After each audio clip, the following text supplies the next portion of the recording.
नमस्कार साथियों, ये सत्र मौसम से तो जुड़ा हुआ है।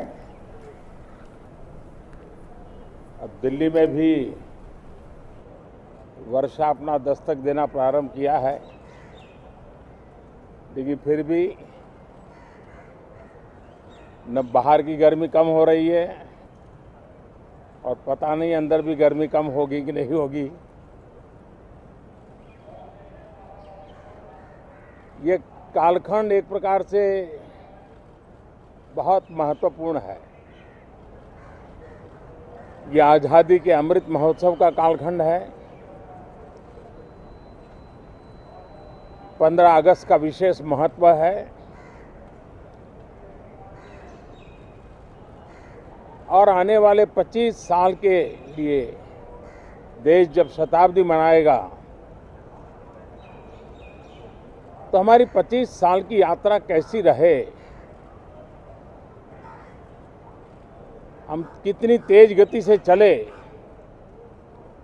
कितनी नई ऊंचाइयों को पार करें, इसके संकल्प लेने का एक कालखंड है।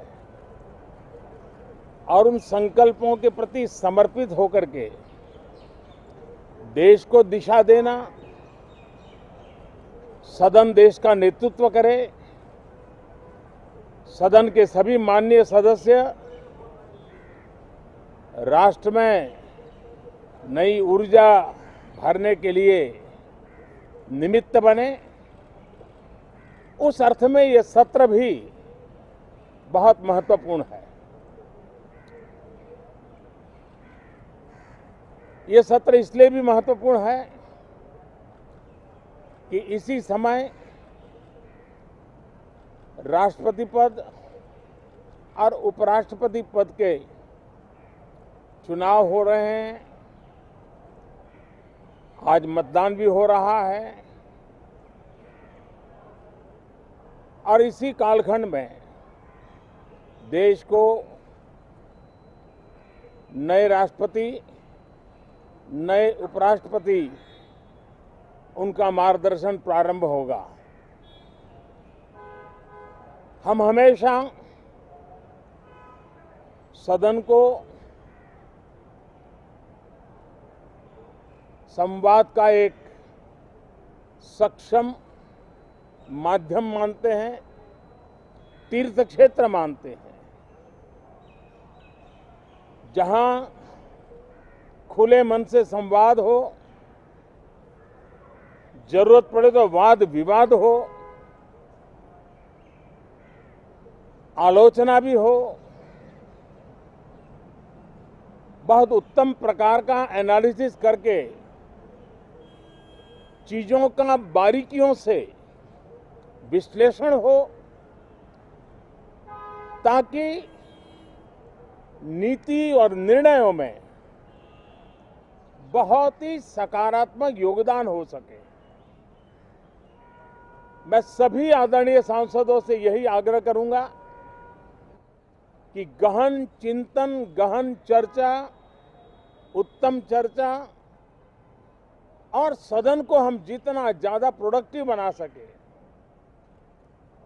सदन को जितना ज्यादा फ्रूटफुल बना सके, उसलिए सबका सहयोग हो और सबके प्रयास से ही लोकतंत्र चलता है, सबके प्रयास से ही सदन चलता है, सबके प्रयास से ही सदन उत्तम निर्णय करता है।